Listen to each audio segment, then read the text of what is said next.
बिस्मिल्लाहिर्रहमानिर्रहीम। अस्सलाम वालेकुम व्यूवर्स, उम्मीद करती हूँ आप सब लोग ठीक ठाक होंगे, खैर खैरियत से होंगे। तो आज का जो व्लॉग है वो बहुत ज़्यादा स्पेशल होने वाला है, क्योंकि आज मैं आप लोगों को किस तरीके से आप लोग चीज़ें सेव करके रख सकते हैं रमज़ान में, और फिर आप लोगों को रमज़ान में बिल्कुल टेंशन नहीं होगी। आप लोग फ़ौरन चीज़ें निकालेंगे और बना लेंगे, आपका इतना ज़्यादा टाइम बच जाएगा। और दूसरी बात ये है कि आप लोग इबादत बहुत आराम सुकून से कर सकते हैं रमज़ान में। बहुत यूज़फुल चीज़ें हैं, हर एक चीज़ को आप किस तरीके से स्टोर कर सकते हैं, मैं इस वीडियो में आप लोगों को कंप्लीट गाइड करूंगी। आप लोगों ने वीडियो को एंड तक देखनी है, वीडियो का कोई भी पार्ट स्किप नहीं करना। वीडियो अच्छी लगती है तो वीडियो को लाइक ज़रूर करें और चैनल को ज़रूर सब्सक्राइब करें।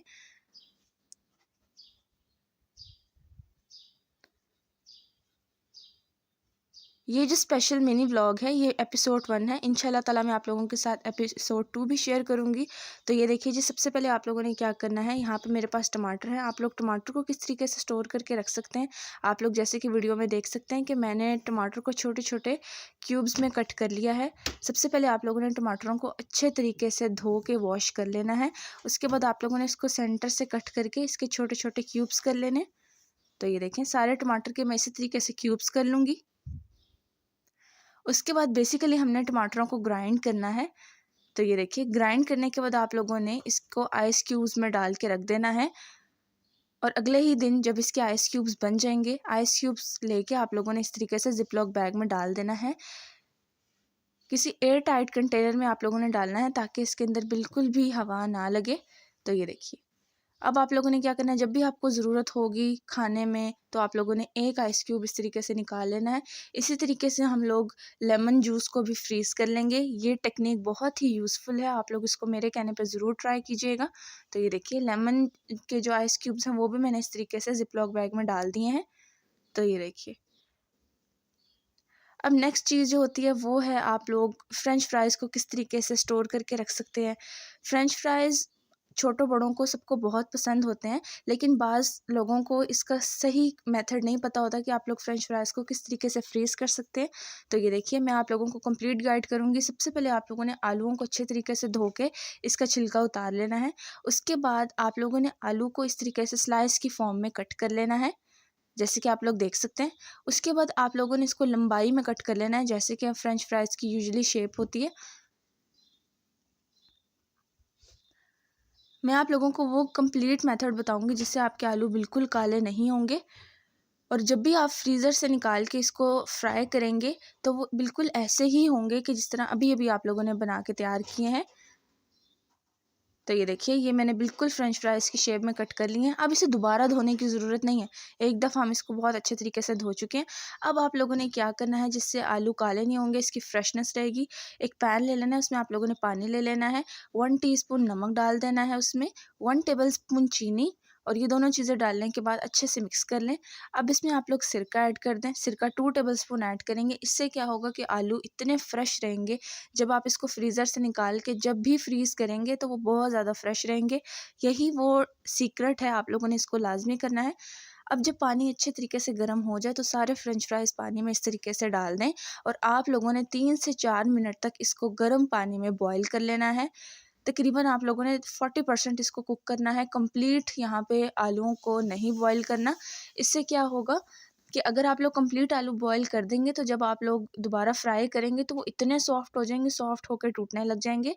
तो बस 30% ही हम लोगों ने यहाँ पे कुक करना है। अब इसको निकाल लें, ठीक है। आप लोग फ़्रेंच फ्राइज़ को 1 महीने तक ईज़िली स्टोर करके रख सकते हैं। क्वांटिटी आप लोग जितनी मर्ज़ी रख सकते हैं। आप लोग 3 किलो आलूओं के साथ भी यही प्रोसेस कर सकते हैं, बिल्कुल ख़राब नहीं होंगे। अब बहुत ही मेन स्टेप है कि आप लोगों ने एक कपड़ा ले लेना है, उसके ऊपर सारे फ़्रेंच फ्राइज़ इस तरीके से आप लोगों ने फैला देने हैं, और इसका जो पानी है वो आप लोगों ने बिल्कुल खुश्क कर लेना है। ये बिल्कुल ड्राई होने चाहिए, और ड्राई होने के बाद इसको एक परात में इस तरीके से डाल दें। इसमें बिल्कुल भी मॉइस्चर नहीं होनी चाहिए। अब इसके ऊपर हम लोग इतना हस्बे ज़रूरत मैदा लगाएंगे कि ये आलू के जो फ़्रेंच फ्राइज़ हैं ये एक दूसरे के साथ चिपके नहीं। तो ये देखें, बहुत अच्छे तरीके से मैं इसको मिक्स कर लूँगी ताकि ये चिपकना बंद हो जाए। अब आप लोगों ने इसको ज़िप-लॉक बैग में डाल देना है। अच्छा, जो चीज़ें आप स्टोर करें, ज़्यादा कोशिश यही रखें कि आप लोग ज़िप-लॉक बैग में डालें, उससे चीज़ की शेल्फ़ लाइफ़ और ज़्यादा बढ़ जाती है, तो ये ख़राब नहीं होंगे बिल्कुल। अब मैं आपको तरीका बताती हूँ, जब आप लोगों ने फ्राई करने हैं, तो फ्राई करने से पहले आधे घंटे पहले इसको फ्रीज़र से निकाल के रेस्ट दे दें, उसके बाद इसको फ्राई करें। तो ये देखिए जी, अब नेक्स्ट मैं आप लोगों के साथ शेयर कर रही हूँ कि आप लोग वेजिटेबल्स को किस तरीके से फ्रीज़ कर सकते हैं। ज़िप-लॉक बैग का ही मैं यूज़ कर रही हूँ हर जगह। तो आप लोग देख सकते हैं कि मैंने वेजिटेबल्स को कट करके, शिमला मिर्च है मेरे पास, इस तरीके से मैंने इसको ज़िप-लॉक बैग में भर लिया है। आप रोल बना रहे हैं, समोसे बना रहे हैं, कोई भी चीज़ बना रहे हैं, आपको ज़रूरत नहीं होगी दोबारा बार-बार कट करने की, एक ही दफ़ा कट करके इसको फ्रीज़ कर लें। इसी तरीके से यहाँ पे मैंने मटर छील के रखे हुए थे, अब ये सारे मटर मैं इस तरीके से ज़िप-लॉक बैग में डाल दूँगी। ये देखें, तो यहाँ पे मैंने मटर भी ज़िप-लॉक बैग में डाल दिए हैं। इसी तरीके से मैं सारी वेजिटेबल्स जो है वो डाल दूँगी। तो ये देखिए, यहाँ पे मैंने कुछ गाजरें कट करके रखी हुई थी स्लाइसेस की फॉर्म में, अब यहाँ पे मैं गाजरें ऐड कर दूँगी। अच्छा, फ्रीज़ करने का ये फ़ायदा होता है कि अगर आप लोगों ने मैक्रोनीज़ बना रहे हैं, स्पैगेटीज़ बना रहे हैं, तो आप फ़ौरन इससे निकाल के, तो फिर आप लोगों को उस टाइम कट करने की ज़रूरत नहीं होगी, बहुत ज़्यादा आसानी होगी, टाइम भी बहुत ज़्यादा बच जाएगा। तो आप लोग ये टेक्निक्स ज़रूर फ़ॉलो करें। अब मैं इसको बंद गोभी को ज़िप-लॉक बैग में डाल दूँगी। ये देखें।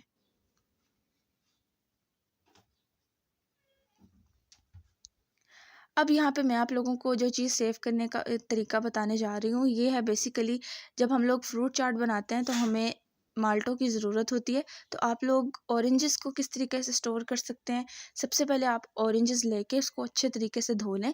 उसके बाद आप लोगों ने इसका छिलका अच्छे तरीके से उतार लेना है। छिलका उतारने के बाद आप लोगों ने इसको इस तरीके से सेंटर से कट करके, ये देखें, ये लास्ट भी हो गया।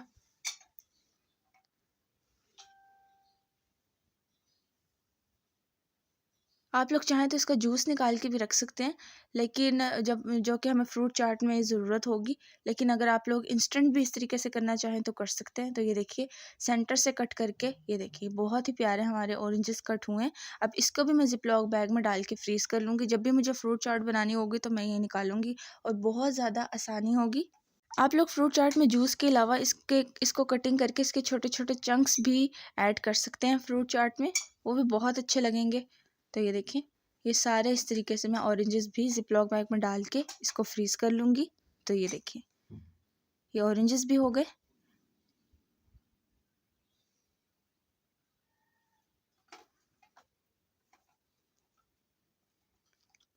अब मैं आप लोगों को प्याज को स्टोर करने का तरीका बता रही हूँ। तो यहाँ पे मैंने सारी प्याज लेके इसको अच्छे तरीके से स्लाइस की फॉर्म में कट कर लिया है। आप लोग चाहें तो इसको भी कर सकते हैं, फ्राई करके भी स्टोर कर सकते हैं, और अगर आप लोग फ्राई के बगैर भी प्याज लेना चाहें तो उसको भी स्टोर कर सकते हैं। यहाँ पर मैं आप लोगों को दोनों मेथड दिखा रही हूँ कि कैसे आप लोग प्याज को और फ्राई की हुई प्याज दोनों को स्टोर करके रख सकते हैं। तो ये देखें, ये मैं आप लोगों को तरीका दिखा रही हूँ, बगैर फ्राई किए हुए प्याज को किस तरीके स्टोर कर सकते हैं। अगेन मैं सारी चीज़ें ज़िप-लॉक बैग में डाल रही हूँ, ज़िप-लॉक बैग का होना ज़रूरी है। ये देखिए, इससे क्या होगा, अगर आप लोग कोई चीज़ ज़िप-लॉक बैग में स्टोर करेंगे, उससे ये होगा कि वो अंदर जो चीज़ है वो बर्फ़ नहीं बनेगी बिल्कुल। तो ये देखिए, नेक्स्ट जो स्टेप है, मैं आप लोगों को प्याज फ्राई करने का तरीका बता रही हूँ। आप लोगों ने प्याज को अच्छे तरीके से गोल्डन ब्राउन कर लेना है, बहुत ज़्यादा इसका कलर डार्क नहीं करना। ये बहुत अच्छे तरीके से गोल्डन ब्राउन हो चुकी है। अब इसको मैं निकाल लूँगी और ठंडा करने दूँगी। आप लोगों ने गरम-गरम ज़िप-लॉक बैग में नहीं डाल देना।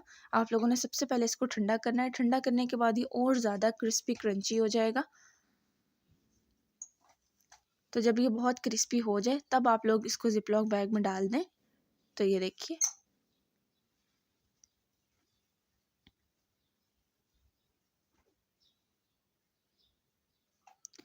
ये सारा इस तरीके से मैंने डाल दिए।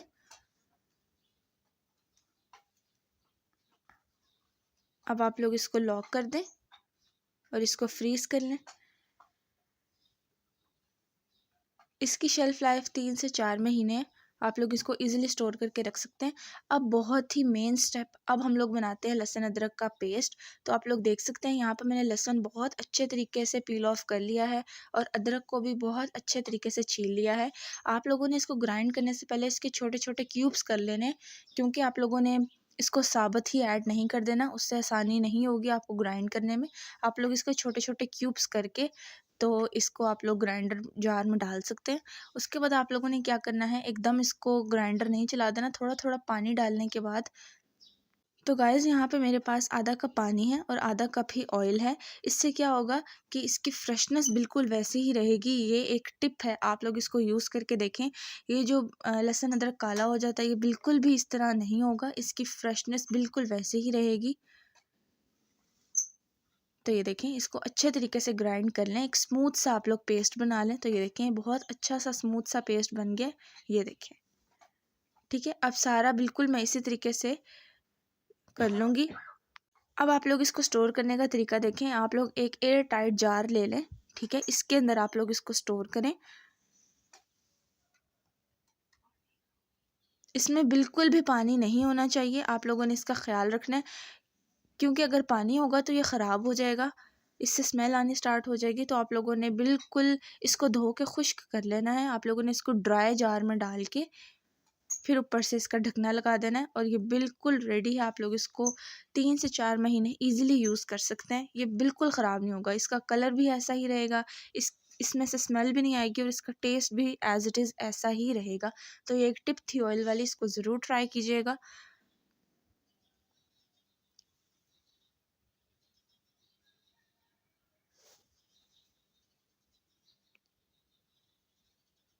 तो ये देखिए, यहाँ पे मैंने कुछ का आप लोगों को पेस्ट बनाना बताया, लेकिन अगर आप लोग इसको साबुत भी फ्रीज़ करना चाहते हैं तो वो उसका तरीका भी मैं आप लोगों को बता रही हूँ कि आप लोग उसको भी इस तरीके से फ्रीज़ कर सकते हैं।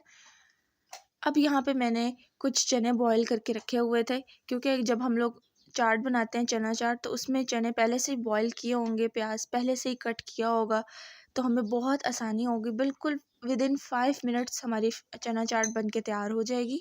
तो ये कुछ टेक्निक हैं, आप लोगों ने इसी तरीके से लोबिया को भी बॉईल करके ज़िप-लॉक बैग में डाल देना है।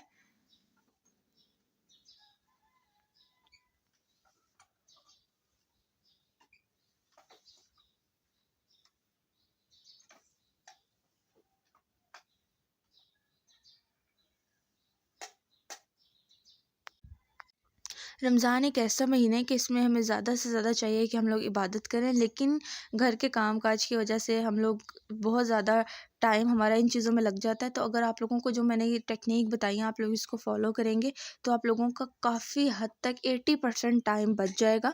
आप लोग इसकी पहले से ही तैयारी करके रख लें।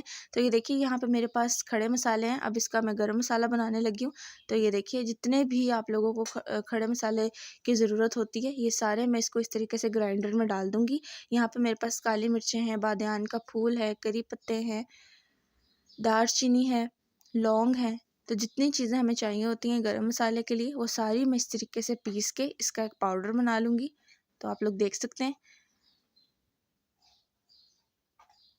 अब इसको भी मैं इस तरीके से एयर टाइट कंटेनर में डाल के, इसको आप लोगों ने फ्रीज़ नहीं करना, इसको आप लोग कहीं भी रख सकते हैं। फ्रिज में रखना चाहते हैं फ्रिज में रख दें, बाहर भी आप लोग इसको किचन में रखना चाहें तो रख सकते हैं। अब आप लोगों ने धनिये को किस तरीके से स्टोर करना है, धनिये को लाके अच्छे तरीके से आप लोगों ने इसको वॉश कर लेना है। वॉश करने के बाद इसकी जो डंडियाँ हैं उसको आप लोगों ने कट कर देना है। उसके बाद सारे धनिये को आप लोगों ने सारे धनिये को छोटा-छोटा करके चॉप कर लेना है। तो आप लोग देख रहे हैं।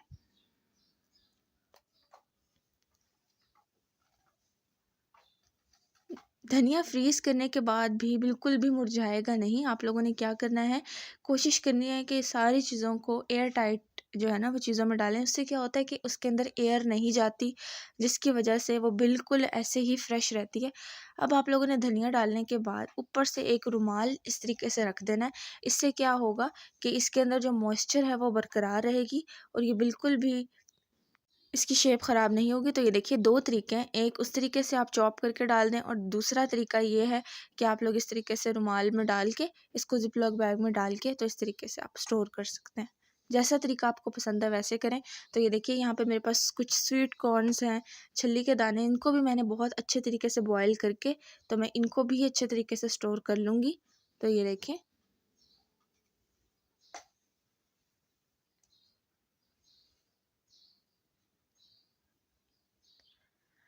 अब नेक्स्ट मैंने काले चनों को अच्छे तरीके से बॉयल करके रख लिया था।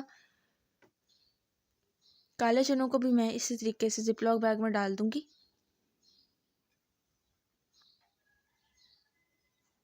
आप लोग काले चनों को सालन बना रहे हैं या इसको चाट में यूज़ कर रहे हैं, आपने बस निकालना है और इसको रेस्ट देना है तब तक के लिए जब तक ये थोड़े से सॉफ्ट हो जाएं, क्योंकि आप लोग जब निकालेंगे तो ये बिल्कुल फ्रीज़ हुए होंगे। आप लोगों को थोड़ा सा टाइम चाहिए होगा ताकि ये थोड़े से सॉफ्ट हो जाएं।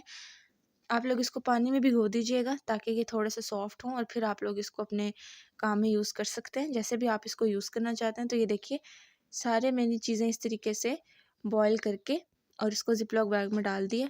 अब यहाँ पे मेरे पास पालक है, इसको भी स्टोर करने का तरीका देख लें। पालक को अच्छे तरीके से धो के इसके अंदर जितनी भी डर्ट होती है उसको आप लोग निकाल दें। उसके बाद आप लोगों ने इसकी डंडियों को कट कर देना है और उसके बाद जैसे छोटा-छोटा हम लोग पालक को कट करते हैं, इस तरीके से आप लोगों ने पालक को कट कर लेना है। यहाँ पे मैं पालक को पकोड़ों के लिए स्टोर कर रही हूँ, क्योंकि पालक के पकोड़े बहुत ही मज़ेदार लगते हैं रमज़ान में। अगर आप लोग पालक के पकोड़ों की रेसिपी देखना चाहते हैं तो वो भी मैंने अपने चैनल पे ऑलरेडी अपलोड की हुई है, आप लोग वहाँ पे जाके देख सकते हैं। बहुत ही यूनिक से मैंने आप लोगों को पालक के पकोड़े बनाने बताए थे।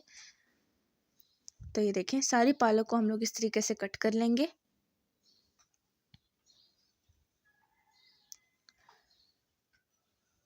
कट करने के बाद इसको आप लोगों ने अच्छे तरीके से ड्राई कर लेना है। आप लोगों ने गीली-गीली इसको बिल्कुल भी ज़िप-लॉक बैग में नहीं डालनी। एक दफ़ा इसको साबुत को अच्छे तरीके से वॉश करें, उसके बाद कट करके तो इसको अच्छे तरीके से ड्राई करने के बाद इसको ज़िप-लॉक बैग में डाल दें। तो ये देखिए,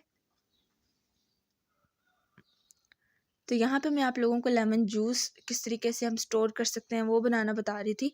तो यहाँ पे मैंने सारे लेमन्स का जूस अच्छे तरीके से निकाल के उसमें से बीज बहुत अच्छे तरीके से निकाल लिए थे।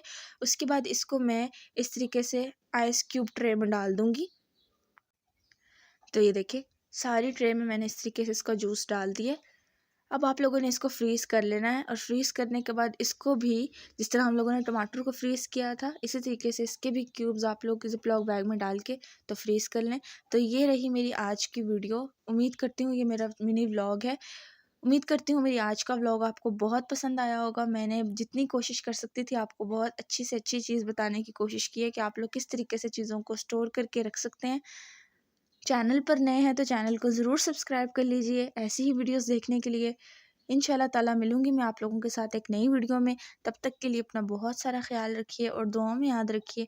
अल्लाह हाफ़िज़ and thanks for watching my video guys. Allah हाफ़िज़, take care, thanks for watching.